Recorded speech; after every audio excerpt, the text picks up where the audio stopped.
స్త్రీని యుద్ధానికి వెళ్ళమని దేవుడు ఒక స్త్రీ ద్వారా, ఒక తల్లి ద్వారా, దెబోర ద్వారా దేవుడు వారిని నడిపించాడు. ఇంకొక ఆమెను శత్రువునే చంపగలిగిన గొప్ప మరి కార్యం ఒక స్త్రీ ద్వారా, గుడారంలో ఉన్న స్త్రీ అని రాయబడింది. ఆమె బయట పని చేయట్లేదు, మరి బయట ఆమెకి పేరు ప్రతిష్టలు లేవు, కానీ గుడారంలోనే ఉంటూనే, దాపరికంగానే ఉంటూనే మరి శత్రువుని చంపగలిగిన గొప్ప కృప దేవుడు ఆమెకి ఇచ్చాడు. ఇప్పుడు మరొక స్త్రీని మనం చూస్తున్నాం ఈ అధ్యాయంలో, 5వ అధ్యాయంలోనే. ఆమె పేరేంటో మనం చాలా రేర్గా చదువుతాం. కొద్దిమందికి ఈ పేరు ఉందో లేదో బైబిల్లో తెలియదు. 28వ వచనం చూడండి, 5వ అధ్యాయం 28వ వచనం, 5th chapter 28th verse. ఇక్కడున్న తల్లి ఎవరంటే సీసెరా తల్లి కిటికీలో నుండి చూచెను, అల్లిక కిటికీలో నుండి చూచి కేకలు వేసెను. ఇక్కడ ఒక తల్లి ఉంది. ఆ తల్లి ఎవరంట? సీసెరా తల్లి. పేరు తెలియదు. సీసెరా చచ్చి పడిపోయి ఉండగా ఇక్కడ ఏం జరుగుతుంది? వీళ్ళ తల్లి, నా కుమారుడు ఎందుకు ఇంకా రాలేదు, రథచక్రాలు ఎందుకు ఆలస్యం చేసాయి, యుద్ధం జరిగిపోయి ఉంటుంది అని అనుకుని ఈ మాటలన్నీ ఆమె కొడుకుని గురించి అనుకుంటుంది. చూడండి, చచ్చిపడి ఉన్న కొడుకుని గురించి తల్లి 30th verseలో, 30వ verseలో ఏమనుకుంటా ఉంది? వారికి దొరికింది కదా, దోపుడు సొమ్ము పంచుకొనిచున్నారు కదా, యోధులందరూ తలా ఒక స్త్రీని తీసుకుందరు, ఇద్దరేసి స్త్రీలు వారికి దొరుకుదురు. సీసెరాకు రంగు వేయబడిన వస్త్రం ఒకటి దోపుడు సొమ్ముగా దొరుకును, రంగు వేయబడిన విచిత్ర వస్త్రం ఒకటి దోపుడు సొమ్ముగా దొరుకును, 2 వైపులా రంగు వేయబడిన విచిత్రమైన వస్త్రము, దోచుకుని వారి మెడలకు తగిలిన వస్త్రం ఒకటి దొరుకును అని అనుకుంటా ఉందన్నమాట. పగటి కళలు అంటారే, అలాగా కొడుకు చచ్చిపోయి ఉంటే మా కొడుకు ఇవి దొరుకును గాక, అవి దొరుకును గాక అని ఈమె కళలు కంటా ఉంది. మొదటిది ఏం దొరకాలంట? యుద్ధానికి వెళ్ళిన కొడుక్కి అక్కడ వాళ్ళని చంపేసి ఉంటారు, శత్రువుల్ని దోపుడు సొమ్ము పంచుకుంటున్నారేమో, అందుకే ఆలస్యమైంది అని అనుకుంటా ఉందన్నమాట. కొడుకు చచ్చి ఉండగా ఆ కొడుకు ఏం కావాలంటే దోపుడు సొమ్ము.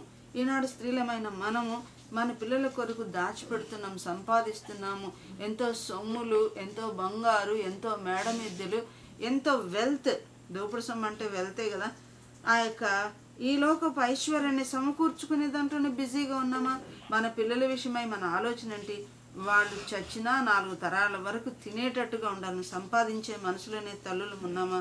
రెండవది ఏం కావాలంట? యోధులందరూ తలా ఒక స్త్రీని తీసుకుందరు గాక. అక్కడ ఎంతోమంది శత్రువులు చంపబడి ఉంటారు, వాళ్ళ భార్యల్ని వీళ్ళు దోచుకొని వస్తారు అనుకుంటుంది. ఒక్కొక్కరికి ఆ యుద్ధానికి వెళ్ళిన ఒక్కొక్కరికి ఎంతమంది స్త్రీలు కావాలంట? మొదటేమో ఒక స్త్రీని తెచ్చుకుంటున్నాడేమో అనుకుంటుంది. రెండవది ఇద్దరేసి స్త్రీలు దొరకాలంట. ఇంటిలో ఆల్రెడీ సీసెరాకు భార్య ఉండే ఉంటుంది, అవునా?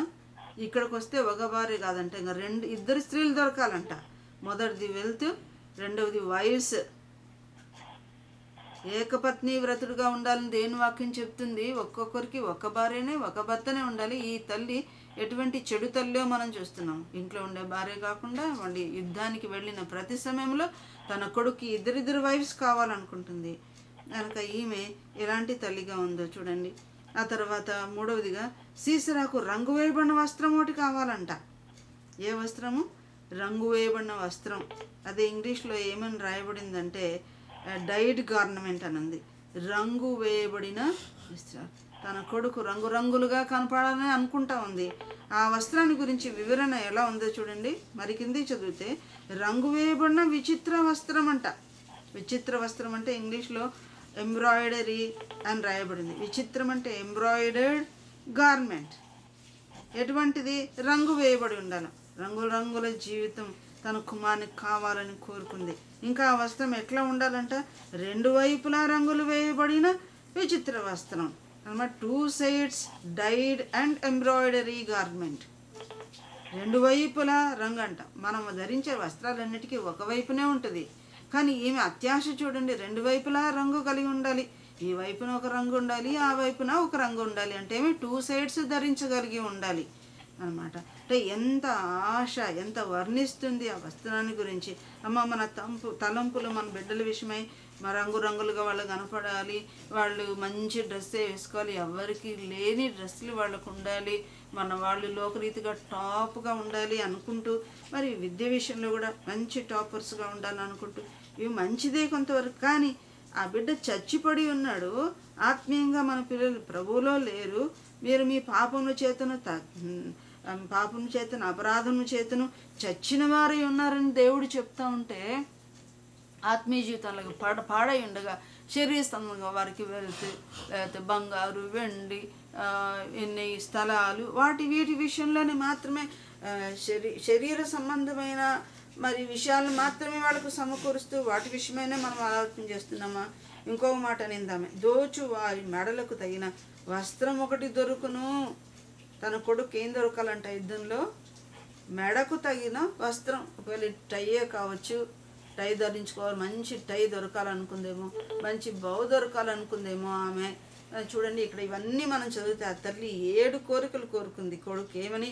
ఒకటి దోపుడు సొమ్ము, రెండవది ఒక స్త్రీ దొరకాలి, మూడవది 2 స్త్రీలు దొరకాలి, నాలుగవది రంగు వేయబడిన వస్త్రం అట, ఐదవది రంగు వేయబడిన విచిత్ర వస్త్రం అట, వండర్ఫుల్ గార్మెంట్ కోరుకుంది, ఆరవది 2 వైపులా వస్త్రం, మరి రంగు వేయబడిన విచిత్ర వస్త్రం, అది ఆరవది, ఏడవది మెడకు తగిన వస్త్రం. 7 కోరుకుంది. ఈనాడు మన పిల్లలకి ఇవేనా? 7 అనగా ఏంటి? సంపూర్ణం. 7 సంపూర్ణంగా లౌకికమైన వస్తువులు, మరి వెల్త్ ఇవే కోరుకుంది. కానీ ప్రభువా నా కుమారుడు రక్షించబడాలి, నా కుమారుడు నీ బిడ్డ అవ్వాలి, వాడు ప్రార్థనాపరుడు అవ్వాలి, ఈ లోకరీతిగా ఏం పని చేసినా తండ్రి నీ పని మీద శ్రద్ధ కలిగి ఉండాలి, నా పిల్లలు నీ పిల్లలు అవ్వాలి తండ్రి అని ఆత్మీయంగా సేవకులు అవ్వాలి ప్రభువా. ఇలాంటి ప్రార్థనలు లేవా? మనం ఒక సీసరా తల్లిలాగా లౌకికమైన విషయాలే సంపాదించి పెట్టడానికి ఆలోచిస్తున్నామా? మన సంపూర్ణ ఆలోచన అలాగే ఉందా? ప్రియ సోదరి, ఈనాడు మరి మదర్స్ డే రాబోతుండగా మనం ఎలాంటి మదర్గా ఉండాలనుకుంటున్నాం? దెబోరా తాను కనిన పిల్లలు కాదు, ఆ 4000 మందిని రక్షించగలిగింది. ప్రార్థించేవారు కొద్దిమంది అయినా వాళ్ళని తాబోరు కొండ దగ్గర ప్రార్థనలోకి నడిపించి యుద్ధంలో గొప్ప విజయం తీసుకొచ్చిన దెబోరా తల్లిలాగా ఉందామా? లేకపోతే సీసరా లాంటి తల్లిగా ఉందామా? అక్కడ ఏమని రాయబడింది? 31st verseలో 31వ వచనంలో, యెహోవా నీ శత్రువులందరూ అలాగునే నశించెదరు అని రాయబడింది. సీసరా తల్లికి ఆ కుమారుడు ఏమైపోయినాడు? నశించిపోయాడు, దేవునికి శత్రువుగా ఉన్నాడు. ఈనాడు మన పిల్లలు కూడా నశించి నరకాగ్నికి వెళ్ళే దిశగా పరిగెత్తుతున్నారేమో. లౌకికంగా పెద్ద స్కాలర్స్గా ఉండవచ్చు, పెద్ద ధనికులుగా ఉండవచ్చు, మరి పెద్ద జ్ఞానులుగా ఉండవచ్చు, పెద్ద రాజకీయ నాయకులుగా ఉండవచ్చు, లోకంలో పేరుగాంచిన వాళ్ళుగా ఉండొచ్చు. కానీ వాళ్ళు నాశన మార్గంలో ఉన్నారా?